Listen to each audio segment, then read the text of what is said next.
Hello and welcome to Rose City Red Card, your Portland Thorns podcast. I am Alan and with me is Marissa. But before we do anything else, I want to acknowledge Emily Sonnett went down in the 7th minute on Friday night last week and left Providence Park on a stretcher. We don't know what it is yet. We're not going to guess. What we do know is that over 21,000 people who, in a building she doesn't play for anymore, stood up for her. Once a Thorn, always a Thorn. Get well. We wish you the best. And welcome, Marissa. Yeah.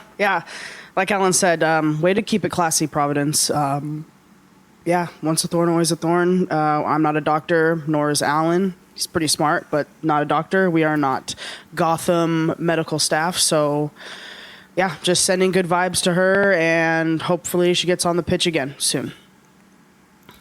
Yeah, from what we could see, it didn't look good, and it definitely changed the flow of the game. We'll get into that here in a little bit. But so tell us about the game. We were really hoping for a win here. We didn't quite get that, but how did it end for us? So, Alan, before this podcast, we mentioned, good or bad, however this game went, we would push and talk about positive things we did because it's been a rough couple weeks, Thorns fans. But we played like we were not those teams, that team from 2 weeks ago or even last week. We kept our form. We moved together as a cohesive unit, which is something, I don't know if I've said the word cohesive more in my life than on this podcast, but we didn't get stretched too thin. Getting stretched too thin makes holes, and that's holes that they drive into. And yeah, we played really, really well. Having Reyes back on the back line was really big. I feel like Moultrie took a knock and earlier, during break, and so she's kind of just getting back to it.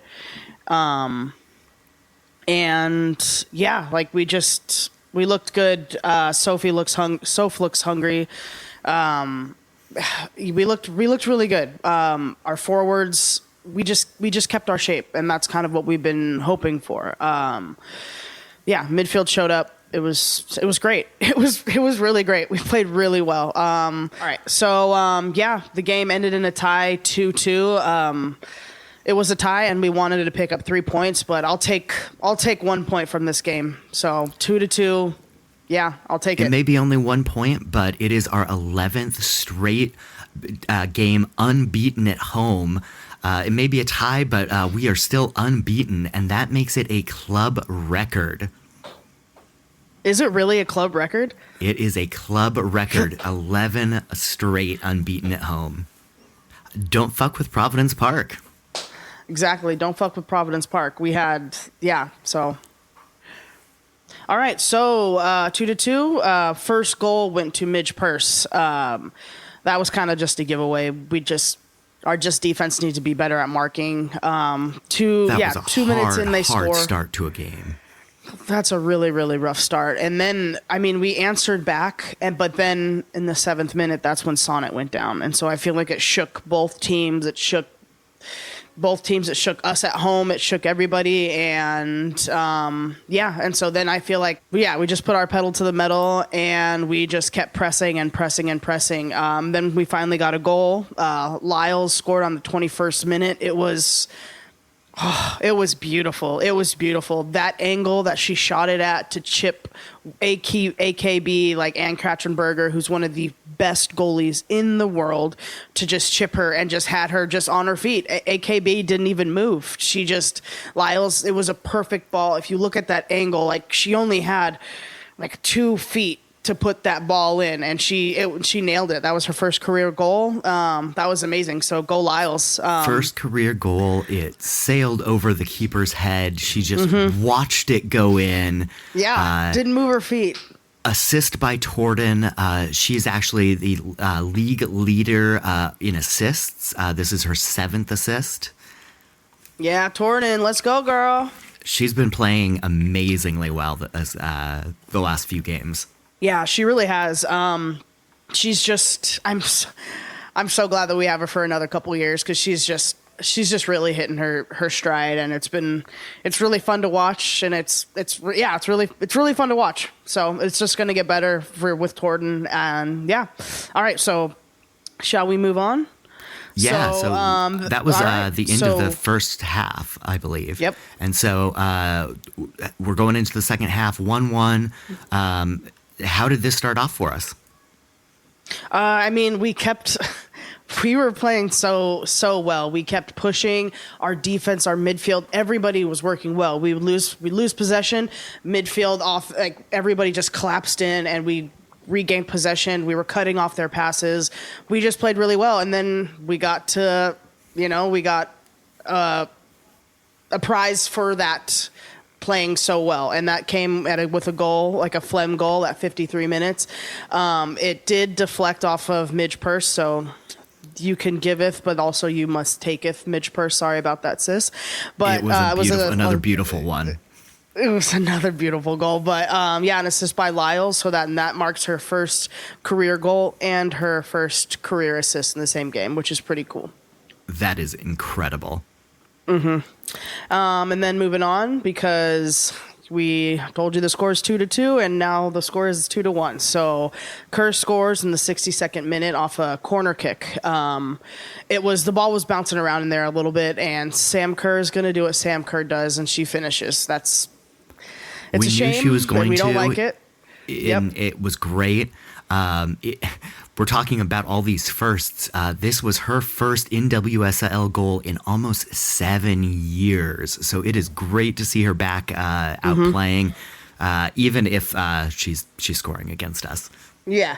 I mean, she still holds the title for most goals in the league. So, I mean, it's only going to go up, and I don't think anybody's going to catch her at this point. To not be in the league for almost 7 years and still hold the scoring title is fucking ridiculous. It's fucking incredible. Crazy. Yeah. Well, all right, and then there was one more event that happened before the end of the game. At 72 minutes, things didn't go very well for us. Things were already tied up. We at least managed to hold the game the rest of the time after this. But what happened at 72 minutes? 72 minutes. Sam Kerr is going to Sam Kerr. She gets you on her back. She just tries to flip that ball right through to you, right past you, and she did. It would have been if Perry wouldn't have. It was a red card. Perry got a red card, but she's the last defender. She took Sam down. It was nobody wants to say good foul, but it was a foul you want to make, because if not, you leave Sam Kerr versus our goalie. And as much as people love the Aussie on Aussie crime there, we wouldn't like it. So take the defender, take her down, and that's kind of stops an automatic goal. Because if you just leave Sam Kerr versus one goalie, then that's bad news. But also, I will say, I know the devil does need an advocate, but Sam Kerr is not the fastest player in the world.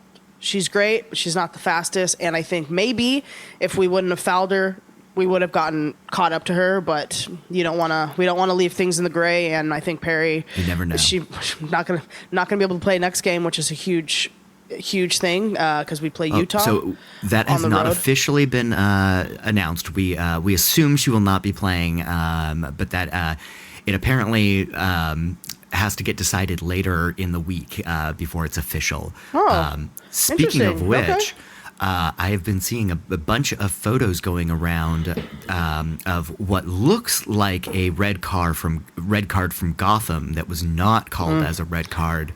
Apparently, are you talking about the chokehold slam? The chokehold slam.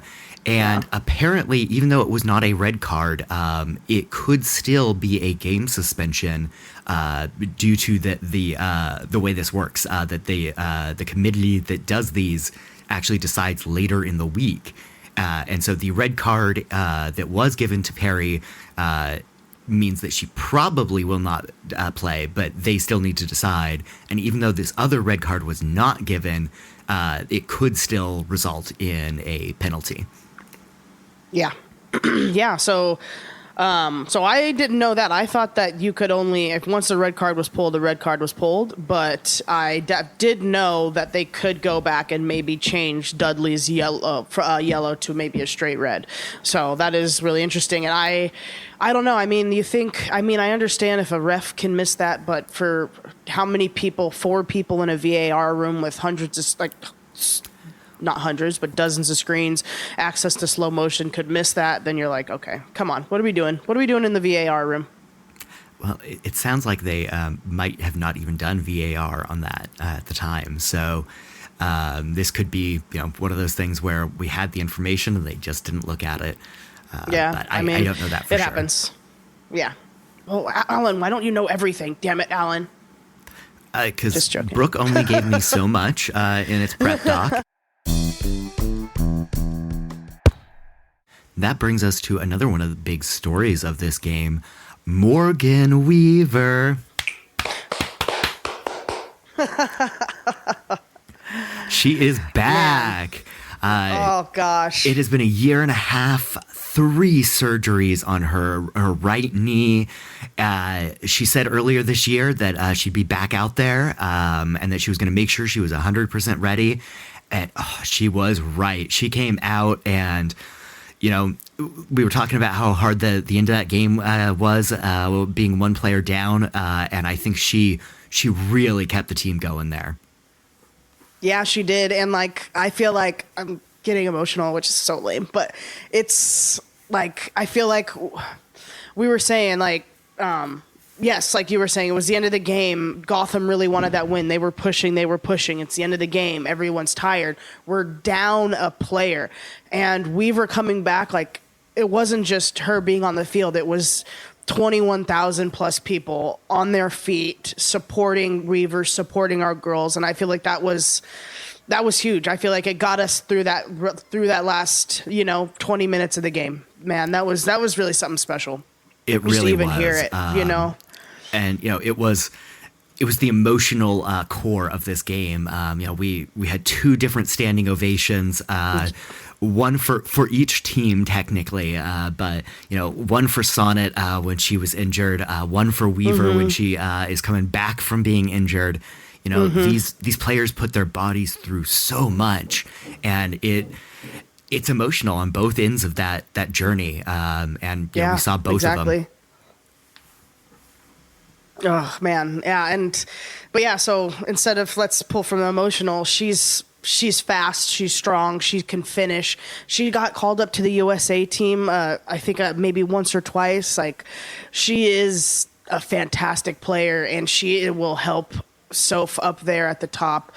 And I'm just so excited to get her back. It's so big. It's so big for the city. It's big for the league. It's big for our team. It's big for her. She worked her ass off. Our offense is going to be different now. Having her there. And then once Turner gets back from her injury, this is going to be a game changer for us, dude. For real. We've been talking about what we need. And we'll talk in a few minutes about what still needs work.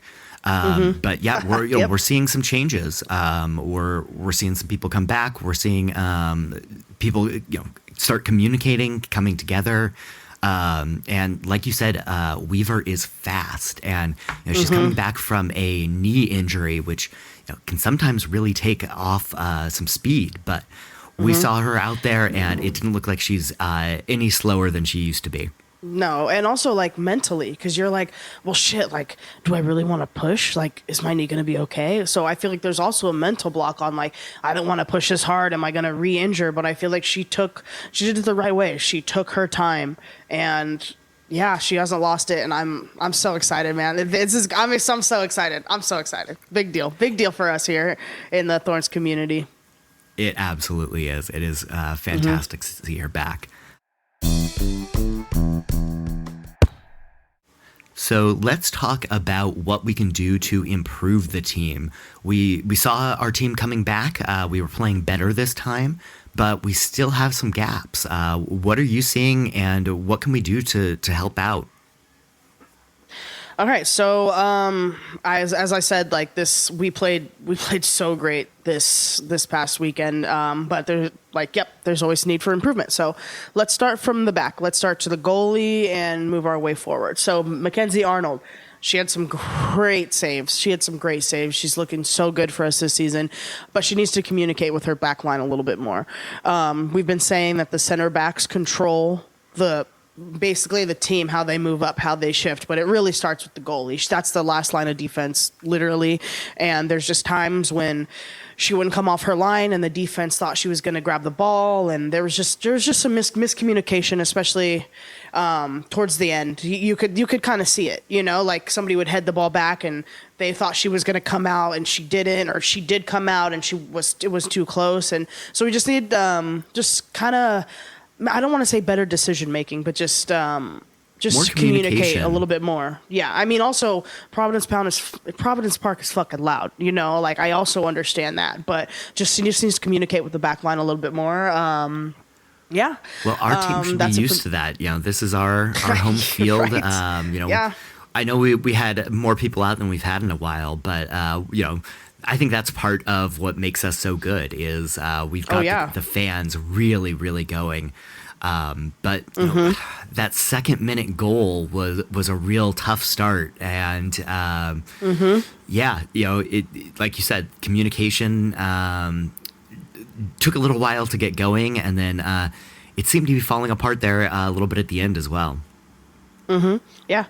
Yep. I mean, I don't know the statistic for it, but there are like so many goals that have been scored in extra time this season amongst like all the teams. Like it is something crazy because there's just something mental. I mean, first of all, we went down to 10 players, so that's going to be huge. But it's just they're pushing. We're just trying to survive. So you're going to get a little bit of, I didn't want to call it freaky deaky soccer, but you're going to get some weird NWSL after hours games. So yeah, it was great to see. Yeah, but let's move forward to the defense. Our defense looked a lot better. I feel like getting Reyes back from injury to get her back to the full 90 minutes was a huge. I mean, I guess she didn't play the full 90 minutes, but to get her back to starting, and that was huge for our back line. We played really well. Like, I feel like as long as that word cohesive again, like we played really, really well. We kept our line. We kept pushing. We kept dropping. Like we just moved really well together. And that was because of our midfield. Midfield is, you're supposed to be defense and offense. You run the most. Your job is kind of the hardest, whether it be midfield is where we've been saying we need somebody. Yeah. Like whether it's physicality, whether it's like mental decisions, like midfield is kind of, like, oh shoot, should I press or do I need to drop back? Or, so, but our midfield did great. They dropped back and helped defense. We moved. There was no huge gaps. We didn't get spread too thin. God damn, Moultrie, Torden, Flem. Like, I don't know if you could beat that midfield, like we just look super great. And I feel like the more, because I mean, like we can kind of push into offense after this, but like Soph is back. She missed all last season. She's only half a season in to have this I don't know, recognition or just this comfortability with Torden, Flem, and Moultrie. You know what I mean? And once they're already starting to crack. They're already making those really good connections. And I feel like we just keep pushing and those connections are going to get better and better. And I mean, Torden and Flem just serving those balls to Soph is just going to be fucking beautiful. Like, I mean, Torden, like, goddamn, she's leading the leagues in assists. Like, that's amazing, and that's just huge. So we're really seeing. Sorry, went on a spiral here. So we're really seeing our offense push hard, and we're seeing some great play up there. Yeah, absolutely, and I think and especially having Weaver back is huge. Like that's huge, like, I mean, somebody like one of the reasons they scored, Mitch Purce scored that goal is because all of our the second minute of the game is because all of our defenders flooded to Sam Kerr because Sam Kerr's scary as fuck with the ball at her foot. That left Mitch Purce open. And so when Soph's out there, or now that we have Weaver back there, people are like, oh shit, Weaver's a threat. So people will maybe push towards Weaver. and then that'll leave Soph open. Or even when they go to Soph to crowd her, that leaves Weaver open. So I feel like it's good. It's good news all around. I know that we still are missing like a solid 6, and that nothing will fill the Sam Coffee hole. We know that, but we looked good, and maybe we don't need a coffee-sized hole anymore. Maybe we just need the size hole that was going to work with us. So we need to find what works for our team, what works for our players, how we can get them all working together, and we, like you said, we can't replace coffee, but we can adapt, and I think that's what we need to do. So we talked about this game being a tie 2-2, which got us 1 point. We were really hoping that we'd get those 3 from a win, but this has brought us up to 28 points. Unfortunately, Utah leapfrogged us after our game last night in quite a game. But we are now in 5th, they beat and the we are shit going to out of North Carolina. Sorry. Yeah. So tell us about Utah's game, and then let's talk about where we're at and where we're going to go.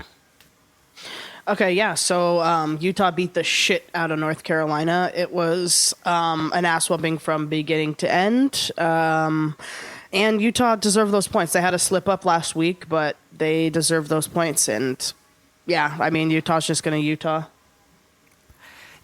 We talked about how this league can, every game is a new game, and you never quite know how it's going to go. But this was quite the game. Yeah, it was. But yep, they leapfrogged us, and so now they are solidly tied for second with the Spirit. So where does that leave us? We have 11 unbeaten games at home, and all of our losses are away, and our next 2 games are away. What do we need to do here? Okay, so there's games today that could change the positioning of us in the table. San Diego Wave plays Seattle Reign. Washington Spirit played Denver Summit. So judging off of like who wins those games or not, we could definitely drop significantly more. Actually, no. Actually, we're standing still. Yep, we will be in 5th no matter what happens on those. So the trading window is still open. It closes in September. We still don't have a center back. We do have Neidstadt in.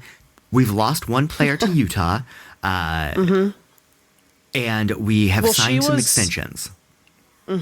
So Sponstra was on loan to Utah, and so that was just like, she's on loan, we can get her back or not, but we've chose to just actually sell her over there, which is great. She's getting more playing time, and also, I don't know if you remember, but she's the one that pushed Soph down in the box that led to our tie in Utah the last time they were here. So good looking out for us anyways, Sponstra. Love you, girl. Good luck in Utah. Well, and we've signed some extensions, but we still have not signed Wilson. Sophia's still unknown. We really need to keep her, but are we going to be able to do that? Are we going to sign something with her? What do you expect to see here? I don't know. I think no new news is good news. I feel like no new news means that she's not shopping around. She's not talking to anybody else. So I feel like she wants to stay here. Like we've already talked about, like, her husband plays the NFL, but they play opposite schedules, so he can be here during the summer, and like her family's up here. So I think no news about this is good news. We don't want to hear her being shopped around or some bullshit like that. So I think that's good. I think, yes.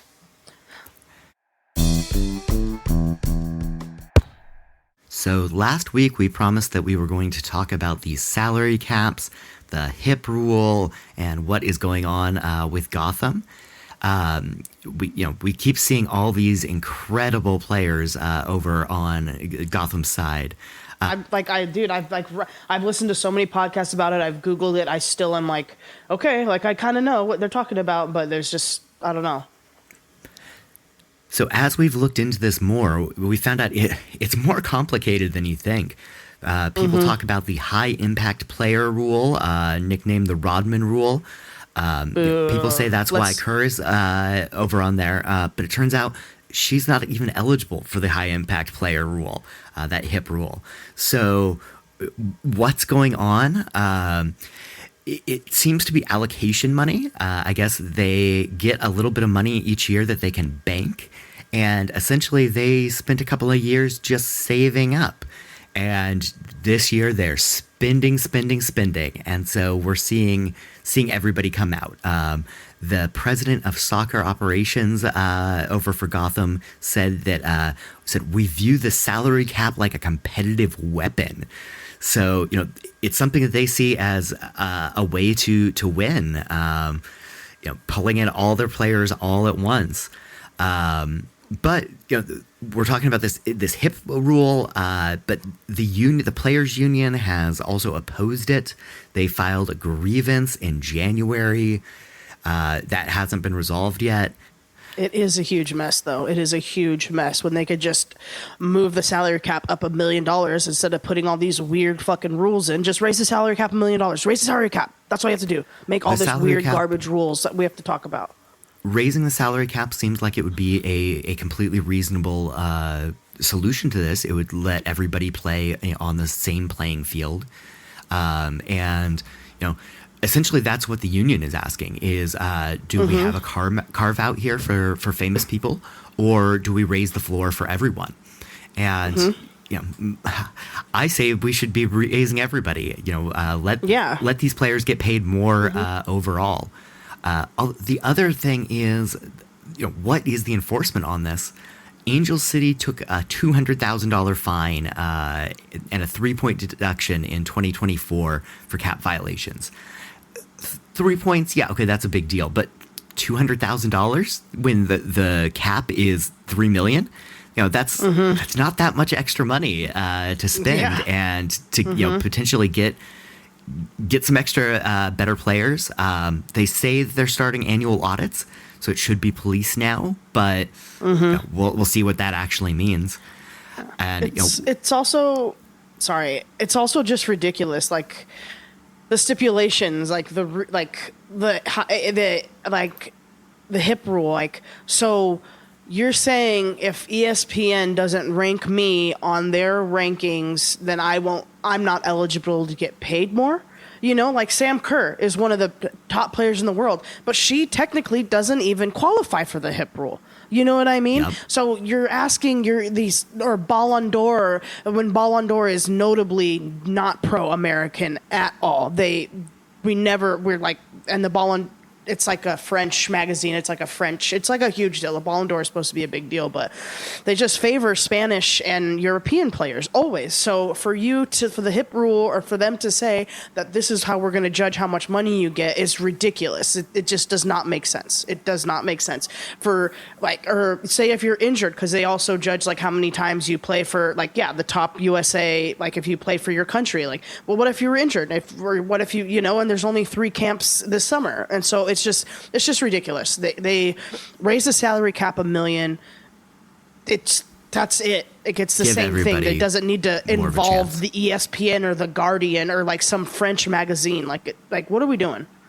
Sorry. And I do want to correct one thing I said, which is that the players' union's grievance is that this rule was imposed without bargaining. So they're not saying that they want anything in particular. They're just saying this was imposed without our input.